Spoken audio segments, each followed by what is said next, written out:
En la actualidad, las mascarillas o cubrebocas se han vuelto un artículo necesario y en ciertas circunstancias obligatorio como parte de nuestra protección e integridad sanitaria. Con la proliferación vertiginosa de los virus y bacterias, la utilización de las mascarillas ha reducido notablemente el contagio de enfermedades transmitidas por vías respiratorias. Si bien el empleo de las mascarillas garantiza una eficiente protección viral, estas son de uso limitado, ya que el material con el cual están hechas se contamina poco a poco con nuestra propia secreción bucal y oral. Por ello, es preciso conocer las características de la mascarilla para ocuparla el tiempo especificado por el proveedor. Existen diversos tipos de mascarillas que proveen distintos grados de protección. Comercialmente se consiguen cubrebocas de 1, 2 o 3 capas de protección que pueden tener o no la seguridad brindada por la patente N95 estadounidense o la china KN95. Estas designaciones garantizan capturar el 95% de partículas con un tamaño de 0.3 micras. El tamaño del virus SARS-CoV-2 es de 0.1 micras. Sin embargo, este no viaja solo en el aire, sino que también lo hace por medio de secreciones que salen de nuestras vías respiratorias que miden 1 micra. Es por ello por lo que las mascarillas bloquean el contagio de este virus. En este tercer programa de la serie Materiales de tu vida, día a día, se dará a conocer el proyecto de investigación con transferencia tecnológica mexicana en la fabricación de mascarillas comerciales a cargo de investigadores de la Universidad Nacional Autónoma de México en conjunto con especialistas del área médica del Hospital Juárez de México y del Instituto Nacional de Rehabilitación Luis Guillermo Ibarra Ibarra. Se explicarán los tipos de materiales empleados en la fabricación de este cubrebocas, así como los diversos ensayos biológicos que garantizan su efectividad y seguridad para el ser humano.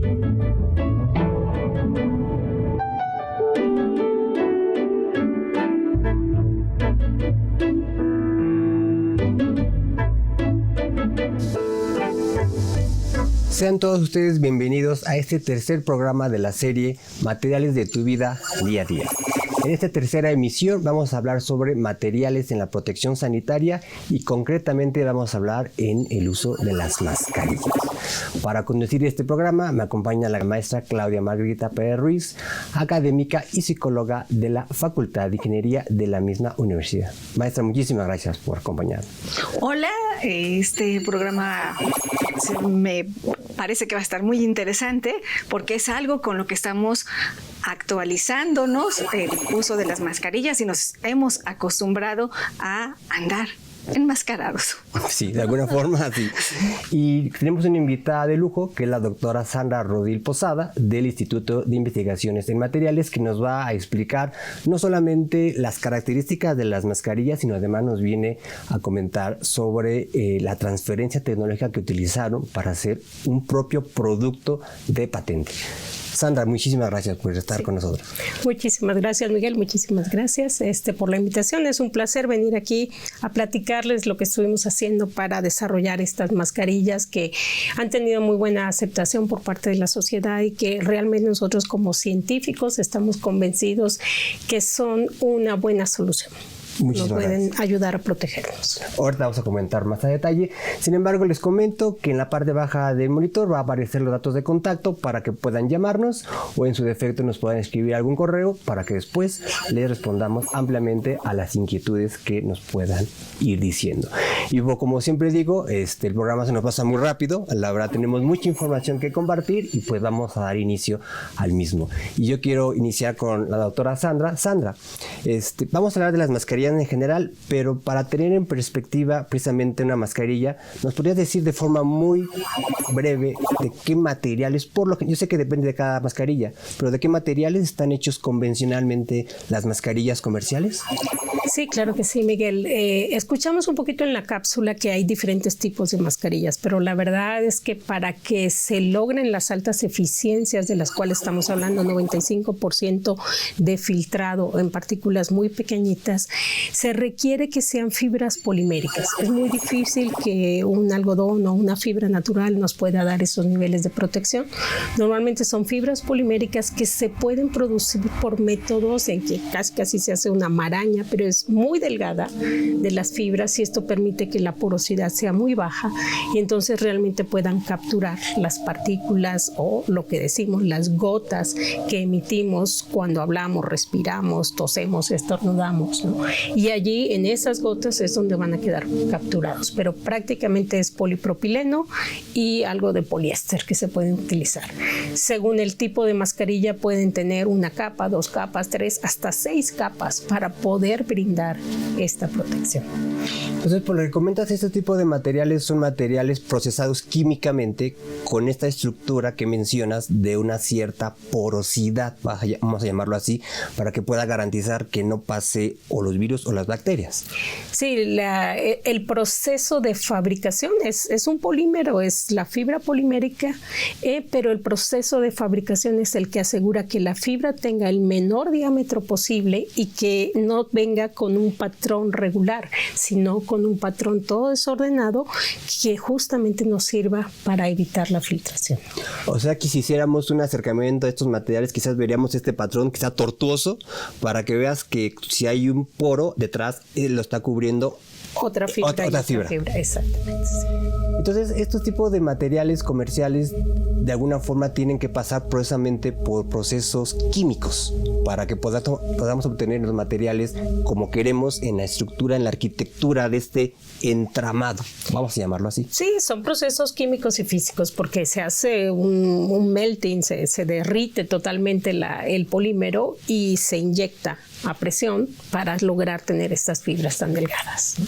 Ok, y cuando hablas de que son 6 capas, por ejemplo, la dificultad para respirar se me hace ya complicada, ¿no? Cuando ocupamos las mascarillas convencionales que son de 3, el pensar que tenemos 6 capas, supongo que no he ocupado, pero ya dificulta un poco más, ¿no? Pues parte de todas las normas que justamente regulan que se pueda nominar N95 o KN95 o cualquiera, porque cambia según los países. En México sería la NOM 216, etcétera.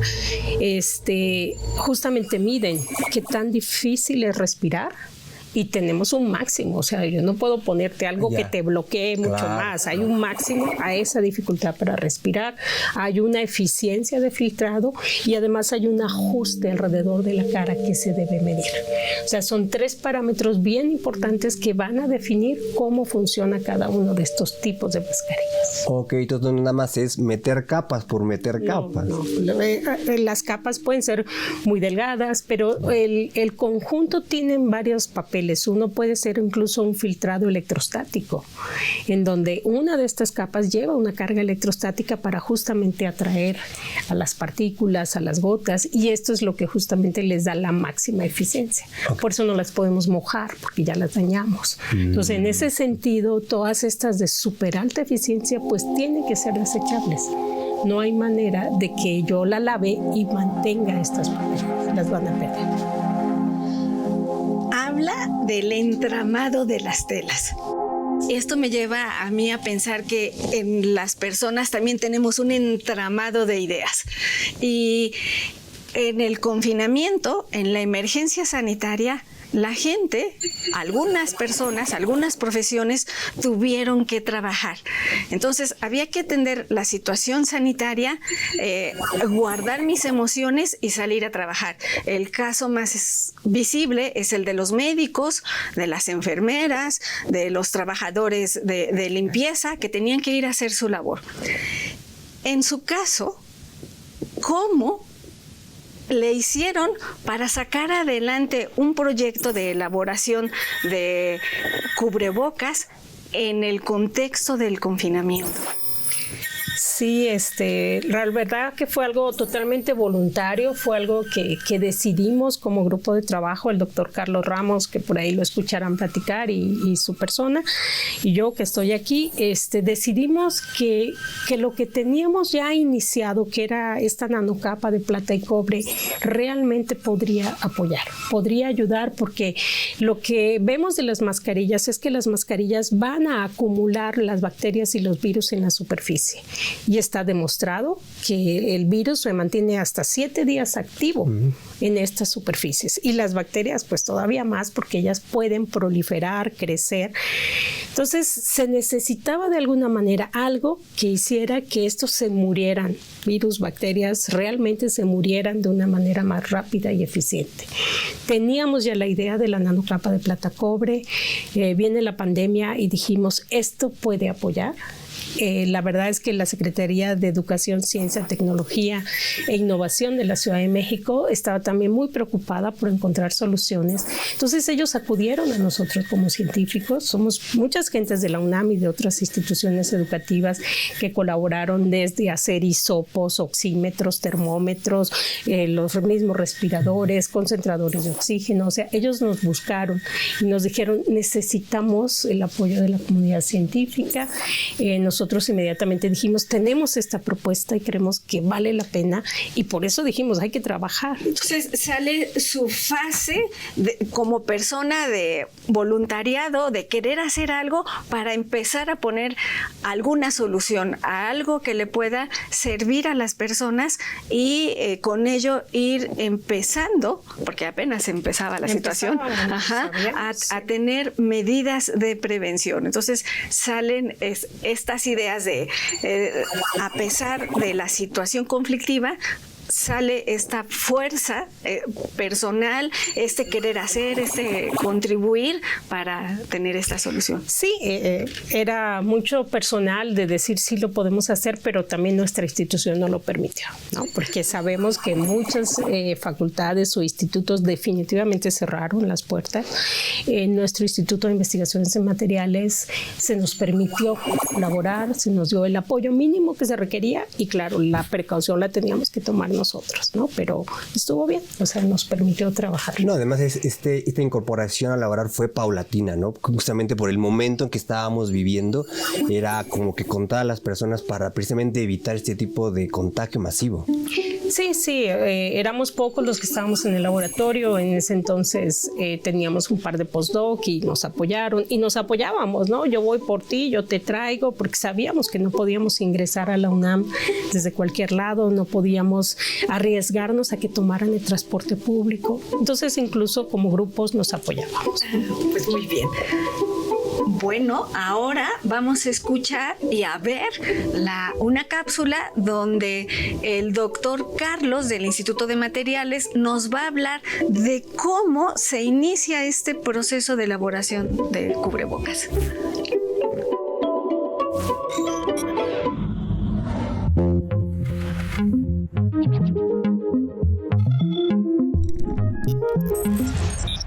Bueno, este es el equipo que se utiliza para hacer el material tipo saco, que es un material que está basado en cobre plata. Se utiliza, en este equipo se utiliza una técnica que se conoce como sputtering. Es una técnica que es de muy fácil acceso en laboratorio a nivel industrial, en donde se trabaja en condiciones de alto vacío. Esas condiciones son necesarias para que el material durante el depósito no se contamine de todo lo que se encuentra en el ambiente. Se utiliza un precursor sólido, que es de donde nosotros vamos a extraer el material. Al establecer las condiciones y al inducir un voltaje, el material es desprendido de este precursor sólido para depositarse o ir hacia todos lados dentro del equipo. Uno de ellos es el polipropileno, ¿no? Se puede depositar en distintos materiales, distintas telas. Nosotros utilizamos polipropileno.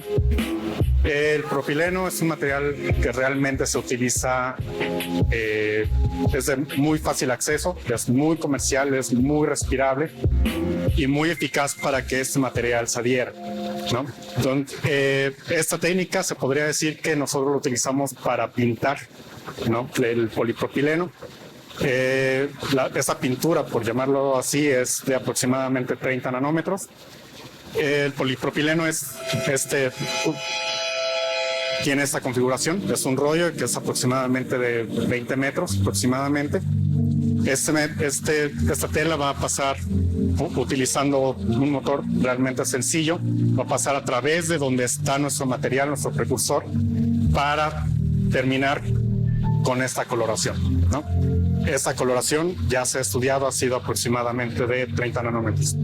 Y pues con estas características, con este espesor y con base a todas las caracterizaciones que se han hecho, pues sí han demostrado ser muy versátiles en contra de un virus que ahora, hasta el momento nos ha invadido por completo, ¿no? Que es el SARS-CoV-2. Bien, ya una vez que el proceso termina, que el recubrimiento de la tela termina, pues ya pasa a una siguiente fase, que es la fase de construcción o de implementación, que consiste en el corte del polipropileno, ¿no? O sea, ya se pasa hacia quien hace los cubrebocas. Este proveedor lo que hace va a ser cortar de tal manera de que la parte respirable del cubrebocas sea precisamente en la zona de la coloración, y una vez que ya se incorpora en el cubrebocas ya pasa a la fase, digamos, final, ¿no? Que ya corresponde a la venta, ¿no?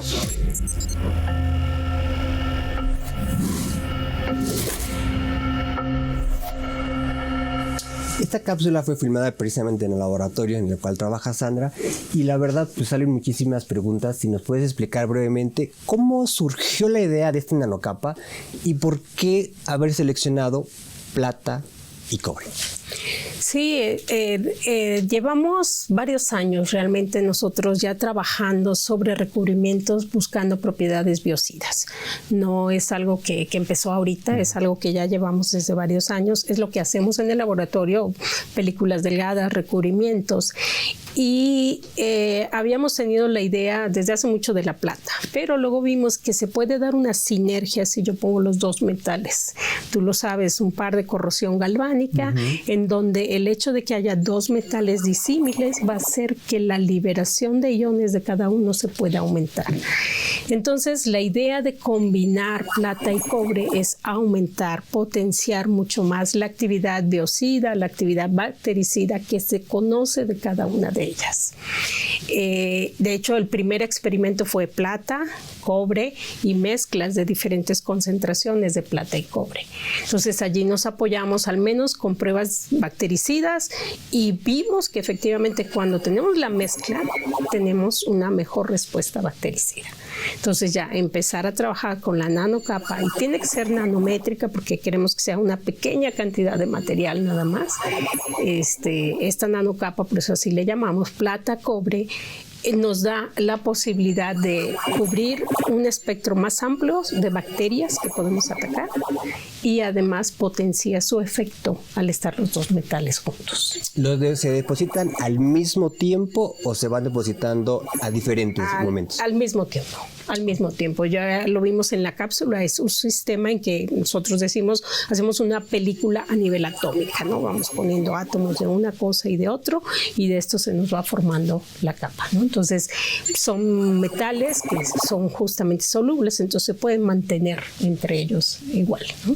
Nos comentaba Carlos precisamente en la cápsula sobre las diferencias, y aquí traes estos ejemplos precisamente para mostrarlo al público de cómo es el material sin la capa y cómo es el material después de esta capa. Entonces nos puedes mostrar. Sí, esto sería un cubrebocas de tela tricapa convencional, en donde nosotros tenemos efectivamente telas y tenemos un material filtrante tipo polipropileno, en donde en este polipropileno justamente nosotros podemos asegurar que pueda tener una mayor filtración.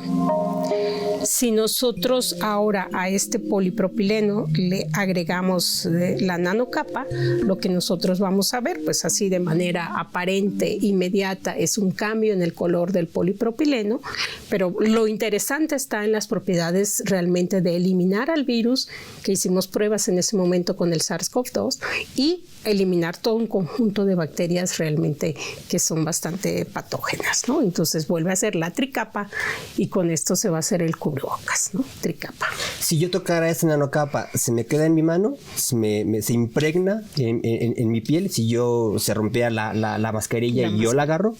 Hicimos pruebas porque claro que era muy importante demostrar que la nanocapa está suficientemente adherida al polipropileno para que no se esté desprendiendo por la manipulación. Entonces sí hicimos pruebas de ver qué tan difícil es desprenderla y te puedo decir que primero se rompe el polipropileno antes de que la nanocapa se desprenda. El efecto es más bien a nivel de liberación de iones, ¿no? Pero no por desprendimiento de la nanocapa. Lo cual es una seguridad pues enorme para el usuario, ¿no? Para el que lo va a estar usando, sí. Menciona que hicieron pruebas con el virus. Sí. Eso es muy fuerte, ¿no? O sea, lo que no queremos es exponernos al virus y ustedes trabajan con el virus para sacar una producción, para elaborar cubrebocas que no sean útiles a la población en general. Hace rato mencionaba que se dieron apoyo el equipo de trabajo. Entonces, me imagino que era un constante pasar entre la ansiedad y meterse en control. Se apoyaban mutuamente para evitar exponerse en el transporte, pero ¿qué tal? El virus estaba en el laboratorio, ¿no? Entonces, ¿cómo nos puede ampliar cómo se daban este apoyo, este soporte para entrar en control y trabajar? Sí, claro, pero es que aquí el punto clave es que nuestros colaboradores del Hospital Juárez, pues ellos era un hospital COVID, ¿no? Entonces, de por sí ellos ya están trabajando con el virus de manera constante. Es un grupo que justamente trabaja la parte microbiológica en el laboratorio. Ellos tenían que estar haciendo pruebas PCR, ellos están todo el día trabajando con el virus. Entonces, claro, la ansiedad de trabajar con el virus, yo se la pasaba a ellos. Ellos eran los expertos. En la parte del Instituto Nacional de Rehabilitación, ellos no trabajaban directamente con el virus, pero hacían otro tipo de pruebas para asegurar la seguridad de la nanocapa, ¿no? Hacia el usuario. Pero sí, ellos sí estaban ya acostumbrados, como dices, a este estrés de estar trabajando con el virus, se toman las protecciones y de hecho por eso las pruebas que hacemos es asegurándonos que nadie se pueda infectar en una campana, perfectamente protegidos, y no podemos medir lo que se le llamaría la infectividad del SARS-CoV-2 porque no lo podemos propagar sin un laboratorio especial. Entonces, lo que hicimos fue adaptar una manera de usar el PCR, las técnicas de PCR para poder medir si el virus colocado sobre la nanocapa se eliminaba o no. Aunque estaba el estrés, la ansiedad, seguir procesos fue lo que iba aliviando estas emociones negativas para entrar en control, tener seguridad de cómo estaban haciendo las cosas, con qué lo estaban haciendo y cómo se apegaban a ello para salir bien, en todos los sentidos, en el emocional y en el laboral. Sí, y yo creo que el grupo de trabajo estábamos todos muy convencidos de que podía funcionar, estábamos muy emocionados. La verdad, las reuniones que teníamos eran virtuales, pero nos veíamos por ahí en un estacionamiento, aquí están las muestras, era así, ¿no? Un trabajo extraño. Esto me lleva a pensar en una motivación interna, y esta motivación interna es tener un logro, decir, ¡ay! Nos salió esto, y eso hacía que continuamente estuvieran haciendo cosas para sacar este producto. Así es, sí, okay. Sí. Ir viendo que funcionaba, y teníamos una retroalimentación importante en que desde la SECTEI nos decían, queremos un producto que ayude a la población. Sí, y así nos motivábamos, de veras queremos llegar hasta allá. Trabajamos en paralelo, esto no fue una investigación normal en que trabajamos en secuencia, trabajamos en paralelo. Por un lado, Carlos modificando el equipo, por otro lado, Hospital Juárez haciendo pruebas, por otro lado, rehabilitación haciendo otras pruebas, odontología, biomédicas, cada uno haciendo pruebas al mismo tiempo. Sí, la motivación del logro fue lo que los hizo salir adelante. Bueno, vamos a ver ahora la cápsula del doctor Juan Manuel, quien él trabajó haciendo ensayos bactericidas desde el Hospital Juárez. Adelante.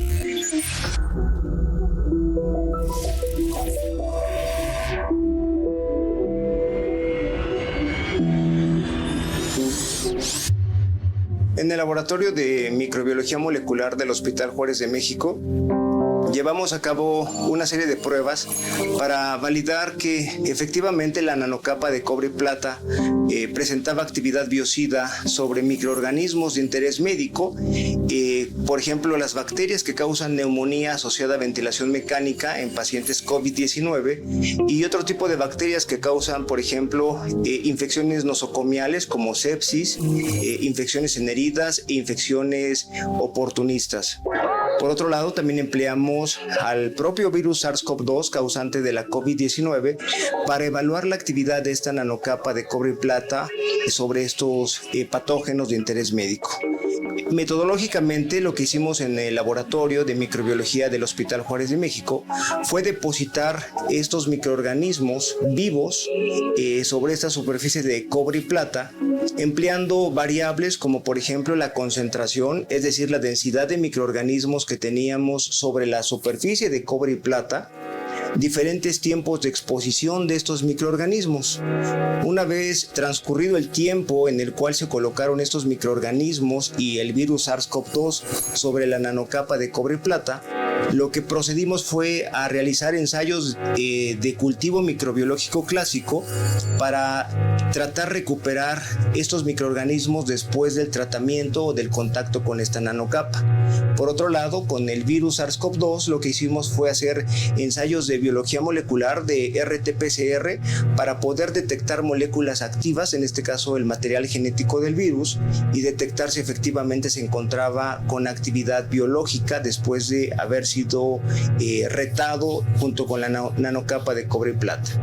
Dentro de las utilidades que le podemos dar a esta nanocapa de cobre y plata para la elaboración de cubrebocas y protección de las vías respiratorias es justamente para el personal de salud, ya que este es el que está en constante contacto con pacientes tanto sintomáticos como sospechosos de esta enfermedad. La ventaja del empleo de este tipo de materiales es de que se pueden emplear no nada más para contener al SARS-CoV-2 causante de la COVID-19, sino también otros virus respiratorios que se presentan, por ejemplo, en épocas frías, o también otro tipo de patógenos que se pueden adquirir por vías respiratorias.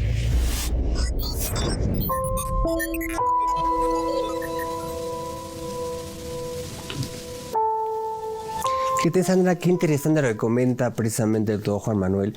Yo creo que hay algo que hay que especificarle y decir a la gente, que este tipo de ensayos del virus SARS-CoV-2 pues fueron hechos bajo una estricta regulación del hospital, ¿no? Para que no se piense que fue un ensayo y error en la manipulación de este tipo de situaciones. No, definitivamente no. Hay protocolos clínicos aceptados respecto de cómo debemos hacer una investigación, ¿no?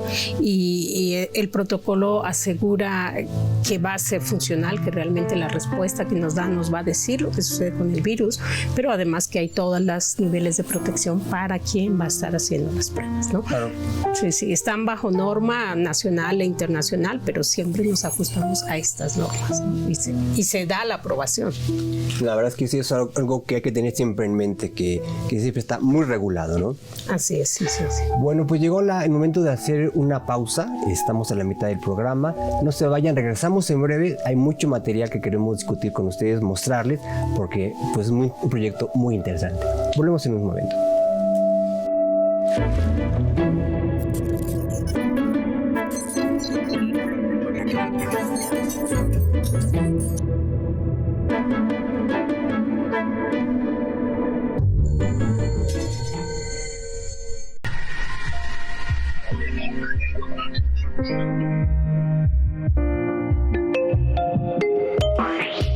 Ya estamos de regreso. Les recuerdo que estamos viendo el tercer programa de la serie Materiales de tu vida día a día. Estamos discutiendo acerca de los materiales que se han utilizado en la protección sanitaria, específicamente en las mascarillas.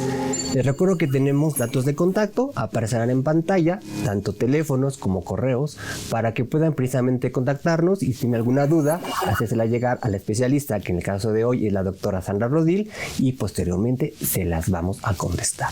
Y pues seguimos porque tenemos mucha información que todavía hay que mostrar y la verdad, pues sí, el tiempo avanza muy rápido. Sandra, Sandra, quisiera que nos comentaras precisamente, ya nos explicaste el proceso de las mascarillas, ya nos explicaste cómo garantizaron su efectividad, pero háblanos de lo competitivo que es este producto respecto a lo que ya existe comercialmente. Sí, claro. La idea de nosotros siempre fue generar un cubrebocas que pudiera funcionar para el público en general. Sabemos que el personal de hospital requiere la máxima protección posible. Entonces, ustedes ya escucharon las N95, KN95, eso es lo que ellos tienen que utilizar porque tienen que tener la máxima protección. Ya se los dije, ese material es desechable, tiene que desecharse en las 4-8 horas de uso según sus denominaciones, y nosotros siempre pensamos que queríamos más bien decir para el público en general, la gente que andamos en la calle, que tenemos que utilizar un cubrebocas y que quisiéramos usar algo que no produjera tanto desecho plástico, claro, porque tenemos un impacto ambiental con todo esto. Siempre dijimos, vamos a diseñar un cubrebocas que sea un cubrebocas que nos pueda servir para utilizarlo, reutilizarlos, pero estar bien protegidos. Entonces, la idea es, la nanocapa de plata cobre se puede colocar en cualquiera. Lo puedo hacer en un tipo de estos tricapa, como los quirúrgicos que utilizan en hospitales, y los hicimos, aquí están. Okay. Esto tiene la nanocapa, se hizo con una compañía mexicana. En algún momento hicimos unos N95 también con la nanocapa, hechos por una compañía de México, pero la idea era, no, yo quiero el público en general, que yo lo use, lo lave y lo vuelva a usar, y lo lave y lo vuelva a usar, y tenga una protección extra que sería esta propiedad biocida. Entonces, nuestro diseño, igual, ¿cómo lo hicimos? Pues buscamos las normas que existen en Europa en particular. Ellos se vieron con el problema de la pandemia, no había cubrebocas, no había mascarillas, ni siquiera para el personal médico. Entonces, ellos rápidamente desarrollaron una norma que decía cómo hacer tu cubrebocas tricapa que te dé la mejor eficiencia posible. Ponían una exigencia de qué tanto debo filtrar, 70% a 3 micras de tamaño, y nosotros nos aseguramos que este cubrebocas cumpliera con esa normatividad. Entonces, sigue siendo un proceso muy artesanal para que sea muy económico. Ahorita el precio que se vende en tienda UNAM es el mínimo para realmente la comunidad universitaria. Si queremos llegar a más gente a nivel del país, pues es difícil mantener ese precio mínimo.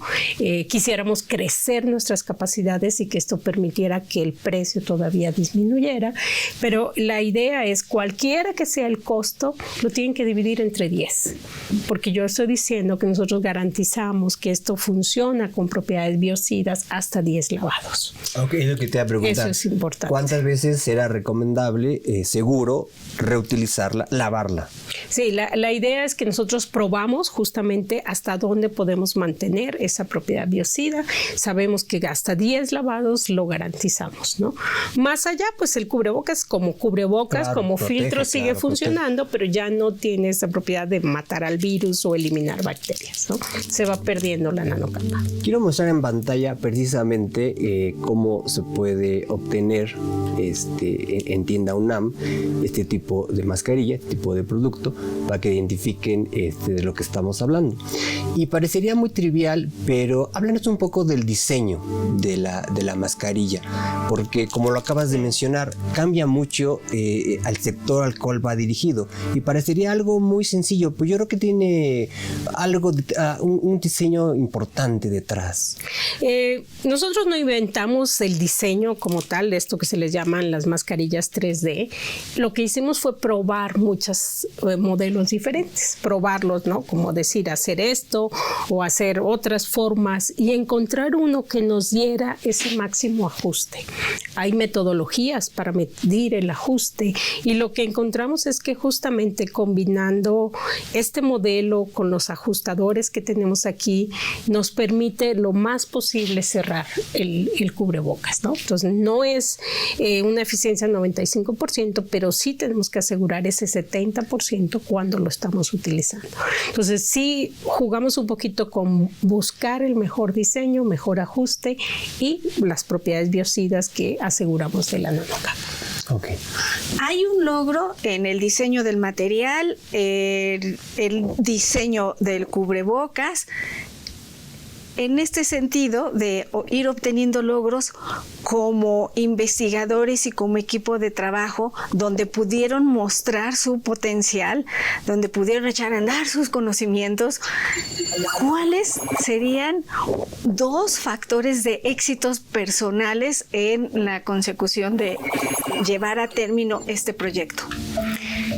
Sí, fueron muchísimos, ¿no? Los satisfactores que obtuvimos de todo el proyecto es mucho. ¿Qué hemos hecho? Yo llevo 21 años en la Universidad Nacional Autónoma de México, trabajando, graduando estudiantes, haciendo los papers que hacemos, ¿no? El artículo. Y de repente, no solo tengo un artículo, tenemos una solicitud de patente, tenemos una marca y tenemos un producto que todas las mañanas me coloco, ¿no?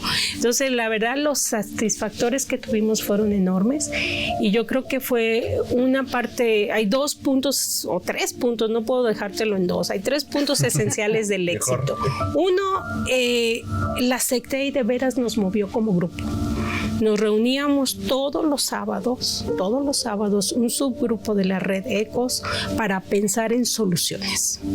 Y trabajábamos de 9 a 12 del día buscando soluciones, ¿no? Y en esas soluciones nos decían, tienen que llegar al producto. Y eso es algo que no normalmente en la academia nadie nos dice, claro, ¿no? Entonces sí fue un punto y hay muchos otros factores de éxito que por ahí van y cuestiones que se lograron por otros grupos. Eso fue bien importante. El grupo multidisciplinario, todos respondieron, no todos nos conocíamos con anterioridad y sin embargo yo los invité, oigan, tengo este producto, quiero hacer esto, y respondieron. Y fue un grupo, como decías, instituciones mexicanos, trabajamos y logramos demostrar que sí funcionaba.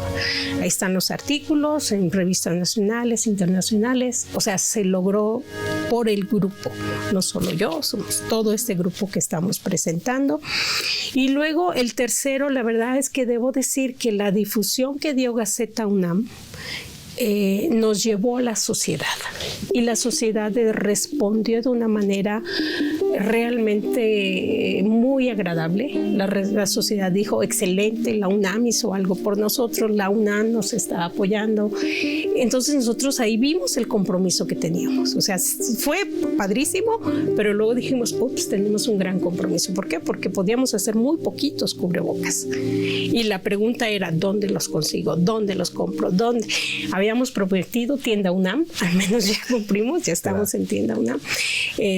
Fue todo un camino diferente, pero modificamos nuestro sistema. Todavía nos apuramos en lograr ahorita, creo que podemos producir unos 5,000 cubrebocas por semana.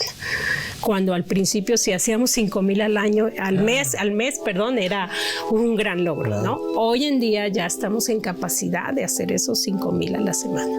¿Qué nos falta? Pues sí, pues que más gente se interesa. Qué bien, si la pandemia realmente acaba y no los necesitamos, excelente. La nanocapa tiene muchas propiedades que podremos aplicar a más cosas, ¿no? Estamos convencidos de eso. Pero son esos 3 factores, ¿no? El grupo, el apoyo de decirnos, hagan un producto y un seguimiento que se nos dio y esa divulgación hacia la sociedad, en donde pudimos decirle a la sociedad, hicimos esto y la sociedad respondió de una manera positiva que nos animó, ¿no? Las ideas se ven plasmadas en el producto y este producto la gente lo usa, no se queda allí, es algo que es útil para prevenir la salud. Y eso nos baja el estrés, la ansiedad y podemos acercarnos al otro, volver a estar con la sana distancia frente al otro. Exactamente, sí. Yo creo que algo muy importante que hay que rescatar, que ya se ha comentado, pero me gustaría así enfatizarlo, es de que si podemos hablar de tiempos, ¿cuál fue el tiempo récord en lo que se reunieron, planearon, o este apoyo, este financiamiento y sale la primera mascarilla? ¿Cuánto tiempo podemos hablar que les llevó a hacer este producto? Nos llevó máximo, serían como 8 meses. 8 meses. O sea, en esos 8 meses, como te decía, trabajamos en paralelo.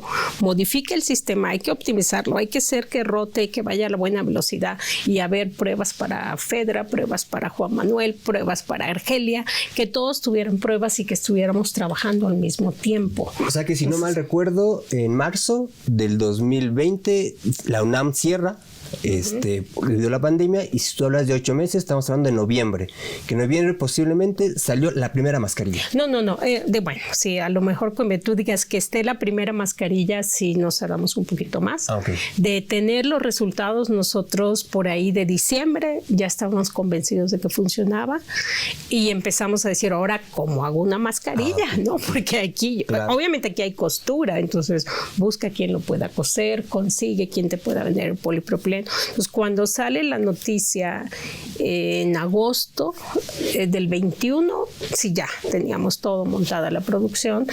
Carlos y yo hemos usado las mascarillas desde el primer prototipo que mi cuñada puso en su casa, ¿no? Claro. Pero sí, o sea, desde 2021, enero, ya teníamos los primeros prototipos, convencidos de que funcionaba, y ya una producción más en serio en agosto. Caray, qué interesante. Tal vez es casi un año, ¿no? Qué potencial, ¿no? La verdad, yo creo que siempre recalcar el potencial que se tiene en la universidad y que es una prueba, este producto es una prueba de ello. Vamos a ir a una cápsula con la doctora Fedra Silva Bermúdez del Instituto Nacional de Rehabilitación, que nos va a hablar precisamente de los ensayos de biocompatibilidad que son necesarios para asegurar que no nos afecta a las personas cuando se utilizan. Vamos a ir.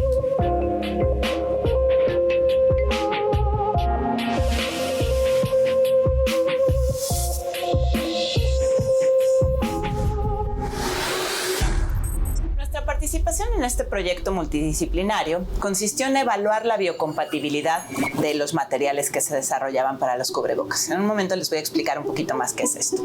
Todas las pruebas de las que les voy a mencionar las hicimos en el Instituto Nacional de Rehabilitación, específicamente en la Unidad de Ingeniería de Tejidos, Terapia Celular y Medicina Regenerativa.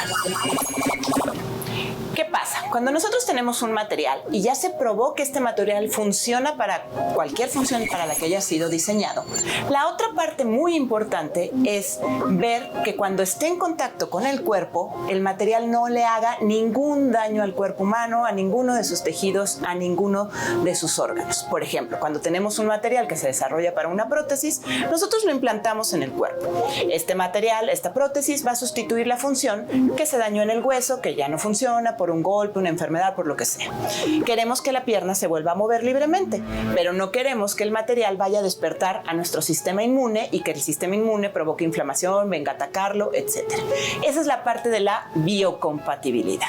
Es muy importante, verificar que cuando el material entre en contacto con todos los componentes del cuerpo humano, el agua, los iones, las proteínas y las células principalmente, estas respondan de manera favorable a este material, no lo rechacen, no cree inflamación ni ningún otro proceso que pueda causar algún problema en el cuerpo humano. Bueno, en este caso tenemos el material con el que se desarrollaron los cubrebocas. Estas nanocapas, como películas, pinturas que se están desarrollando para evitar el crecimiento de las bacterias y el desarrollo de los virus. Ok, estos materiales, ¿con qué parte del cuerpo humano va a estar en contacto? Pues van a estar en contacto con nuestra piel.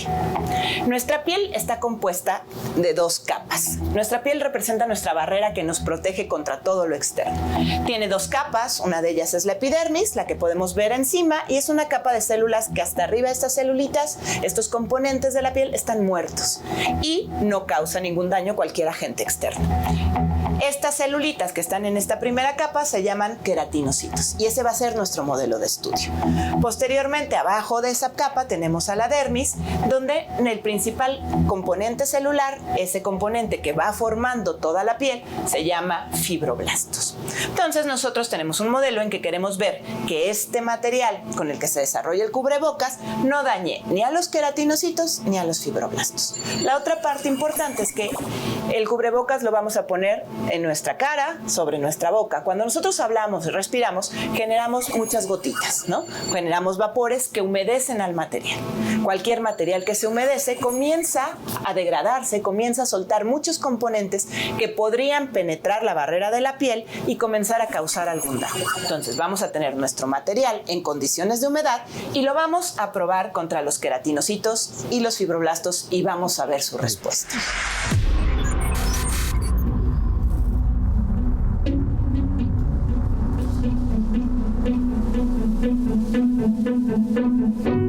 La verdad, qué interesante lo que nos comentó Fedra acerca de estos ensayos de biocompatibilidad, pues para que no nos irrite, para que al usar la mascarilla tengamos la seguridad de que no va a tener una reacción alérgica y que podamos ocuparlo durante ¿cuánto tiempo, Sandra, más o menos? Normalmente la recomendación de un cubrebocas cualquiera son 8 horas continuas, ¿no? Okay. Y que después de eso, en nuestro caso, no lo tiramos, lo lavamos, ¿no? Claro. Nos acostumbramos a andar enmascarados para poder acercarnos con la distancia social, ¿no? Para poder tener un acercamiento con las personas fuera de las videollamadas a las que tuvimos que hacer durante el confinamiento. Hay estudios que dicen que después de un mes de haber estado usando la mascarilla, las personas podían reconocer emociones solamente viendo los ojos de las personas. Y a mí eso me parece sensacional, cómo los seres humanos nos vamos adaptando. Aunque siempre ha existido la comunicación no oral, el ahora enfocarnos a reconocer qué sucede con el otro a través de la mirada es fantástico.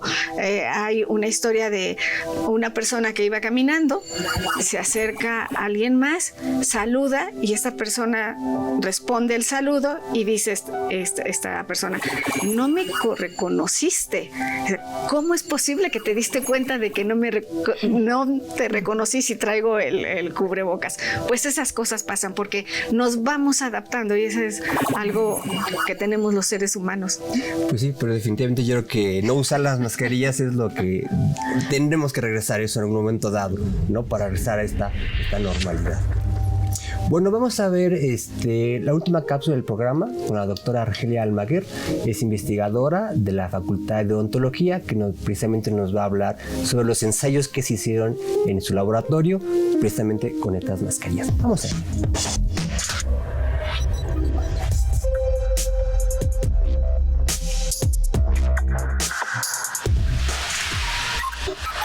Aquí en el laboratorio de biointerfaces de la Facultad de Odontología trabajamos con bacterias de la cavidad oral que podemos probar para realmente medir la efectividad de estos recubrimientos o de plata cobre.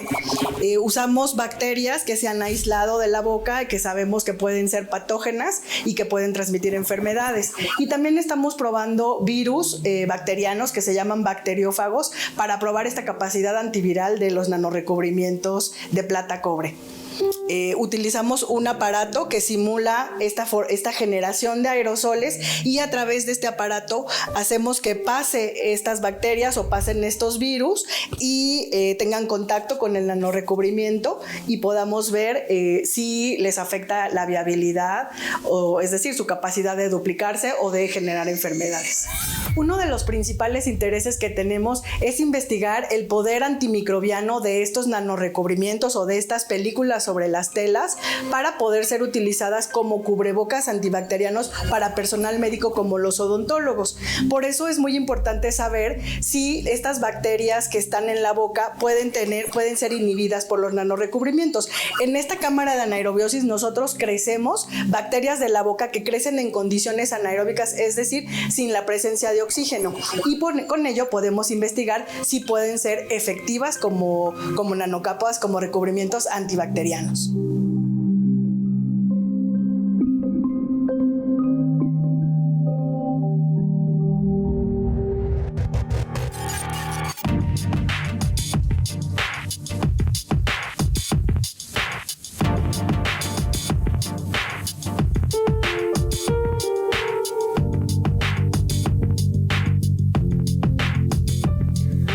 Pues ya estamos en la recta final del programa. La verdad, hemos discutido información muy importante.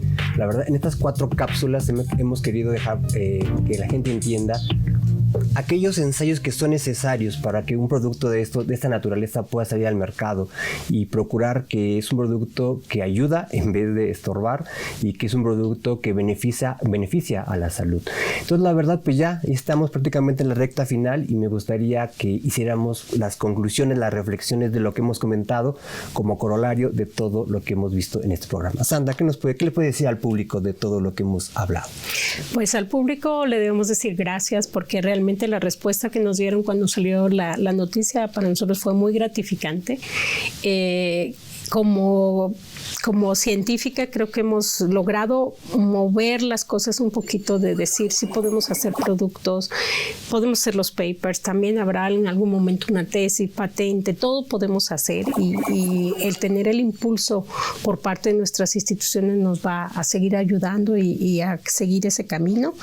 Y como recomendación en términos de las mascarillas es recordar que nosotros vivimos en una ciudad también de muchísima contaminación y que no estamos acostumbrados a usar mascarillas y que ya no las queremos quitar, pero pues una recomendación es no la olvidemos, también nos sirve como un medio de protección ante contaminantes atmosféricos, ante cualquier tipo de virus, ¿sí? Nosotros seguimos haciendo estudios porque justamente algo que nos intriga es conocer a qué otros virus también vamos a poder atacar, y creo que estamos convencidos que también virus de la influenza nos va a funcionar muy bien y algunos otros tipos de respiratorios, ¿no? Entonces, si estamos en una condición precaria de salud, pues usemos la mascarilla, aunque ya no sea obligatoria. Nosotros ya entendimos que sí es un mecanismo de protección y pues ahí estará, ¿no? Cualquiera, no necesariamente esta, pero la idea, el concepto de la mascarilla como un sistema para proteger nuestra salud, pues nos debe quedar por allí. Y pues muchas gracias por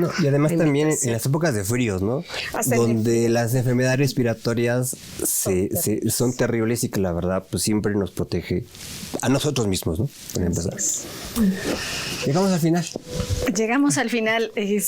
Así como menciona la doctora que aún se está estudiando sobre las propiedades y eficiencia de los materiales, en la parte socioemocional también se sigue estudiando el uso que hace y tienen las personas sobre el comportamiento de las mascarillas, de los cubrebocas.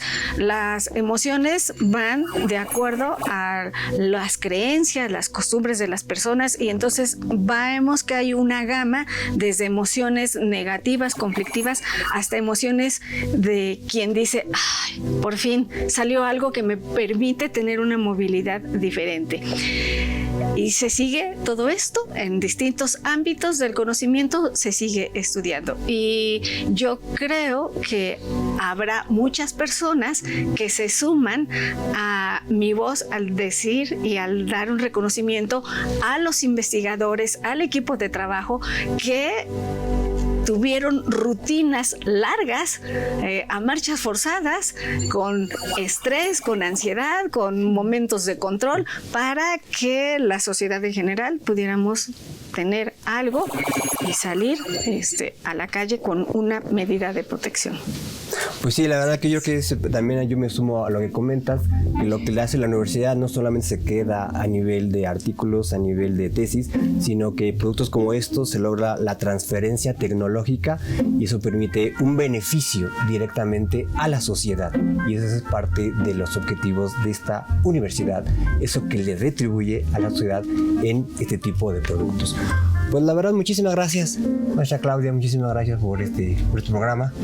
Sandra, un gusto hablar contigo y que nos hayas explicado todo lo que hubo detrás para hacer este producto, y que, como lo comentamos, al menos en este momento este tipo de material se encuentra disponible en la tienda UNAM. Como ven, ha habido diferentes diseños, ha habido diferentes progresos a medida que se ha ido evolucionando, y pues podrán encontrar precisamente distintas formas de presentación, pero lo que sí debe quedar claro es que independientemente de cómo se comercialice, tienen la tecnología que ya comentamos, esta tecnología que protege de virus y bacterias. Muchas gracias por acompañarnos. Los esperamos la próxima sesión en el cuarto programa de esta serie de materiales de tu vida día a día. Que estén muy bien. Hasta luego.